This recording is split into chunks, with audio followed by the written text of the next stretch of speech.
जय हिंद दोस्तों, मैं नदीम खान।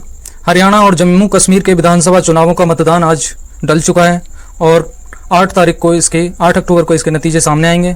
लेकिन उससे पहले एग्जिट पोल्स के नतीजों ने भाजपा की नींदें उड़ा दी हैं। देश के 2 प्रमुख राज्य हरियाणा और जम्मू कश्मीर में हुए विधानसभा चुनावों को लेकर एग्जिट पोल्स में चौंकाने वाले नतीजे सामने आ रहे हैं।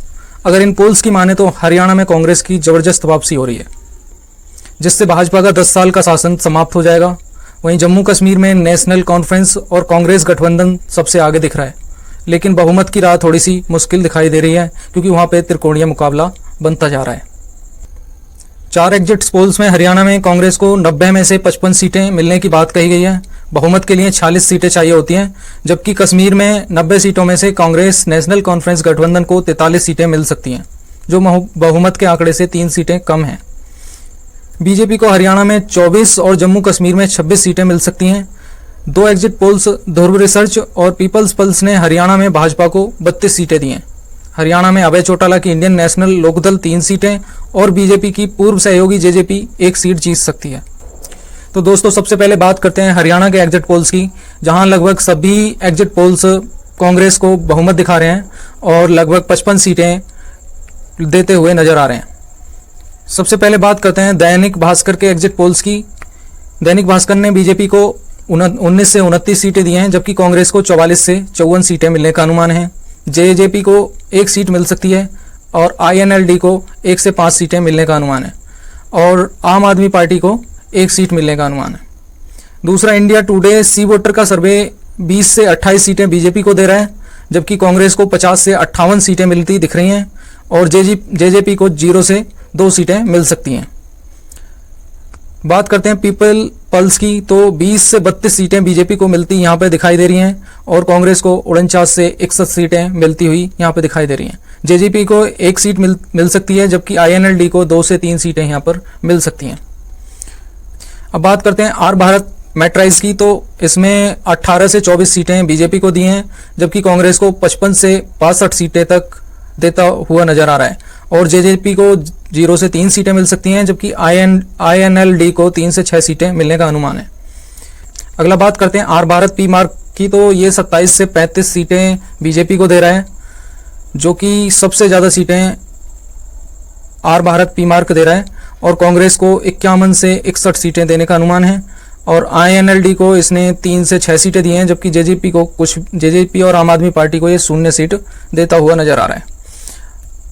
अगर हम एवरेज सबका देखते हैं तो इसमें लगभग पोल्स ऑफ पोल्स की माने तो इसमें बीजेपी को हरियाणा में 25 सीटें मिलती हुई नजर आ रही हैं, जबकि कांग्रेस को 55 सीटें मिलती हुई दिख रही हैं और जेजेपी को 1 सीट मिलने का अनुमान है और INLD को 2 सीटें मिलने का अनुमान है। यानी अन्य के खाते में 6 सीटें जा सकती हैं। देखा जाए तो इस चुनाव में हरियाणा में सबसे बुरा हाल आम आदमी पार्टी का है, जहां पे उसका खाता खुलना भी बहुत मुश्किल दिखाई दे रहा है।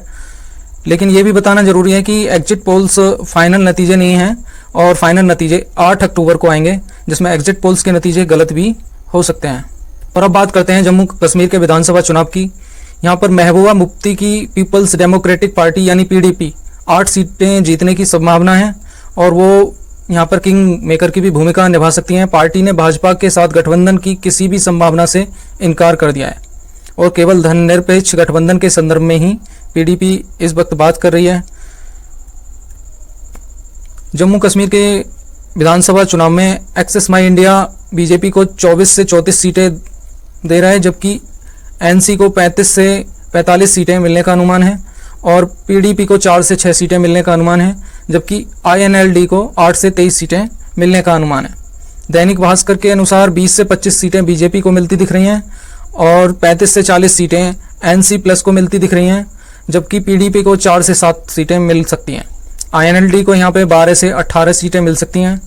इंडिया टुडे सी वोटर के अनुसार 27 से 32 सीटें बीजेपी को मिल सकती हैं, जबकि NC प्लस के अनुसार 40 से 48 सीटें मिल सकती हैं, NC प्लस को मिल सकती हैं। PDP को 6 से 12 सीटें मिल सकती हैं और INLD को 6 से 11 सीटें मिलने का अनुमान है। पीपल्स पल्स के अनुसार 23 से 27 सीटें बीजेपी को मिलती दिख रही हैं, जबकि NC प्लस को 40 से 50 सीटें और PDP को 7 से 11 सीटें जबकि INLD को 4 से 6 सीटें मिलने का अनुमान है। अब बात करते हैं पोल्स ऑफ पोल्स की, तो यहाँ पे बीजेपी को 27 सीटें लगभग मिलने का अनुमान है, जबकि NC+ को 42 सीटें और PDP को 7 सीटें मिलने का अनुमान है, जबकि INLD को 14 सीटें मिल सकती हैं। जम्मू कश्मीर में अधिकांश क्षेत्रीय नेता या तो भाजपा के प्रॉक्सी दल हैं या भाजपा के लोग हैं, लेकिन इनके बड़ी तादाद में जीतने के बावजूद भी भाजपा की सरकार जम्मू कश्मीर में नहीं बन सकती। जम्मू कश्मीर के एग्जिट पोल्स का कुल नतीजा ये भी है कि कश्मीर घाटी और जम्मू में मतदाताओं का रुझान पार्टियों को लेकर अलग अलग साफ साफ दिखता है। यानी जम्मू में भाजपा का बोलबाला इस एग्जिट पोल के हिसाब से है, तो कश्मीर घाटी में नेशनल कॉन्फ्रेंस का बोलबाला है, जबकि कांग्रेस ऐसी पार्टी है जिसकी संभावनाएं दोनों क्षेत्रों जम्मू और कश्मीर में जताई जा सकती हैं। तो दोस्तों फाइनल नतीजे 8 अक्टूबर को आएंगे। तब तक हमें इंतजार करना होगा और देखना होगा कि एग्जिट पोल सही निकलते हैं या पिछले लोकसभा चुनाव की तरह ये एग्जिट पोल्स भी गलत साबित होंगे। धन्यवाद।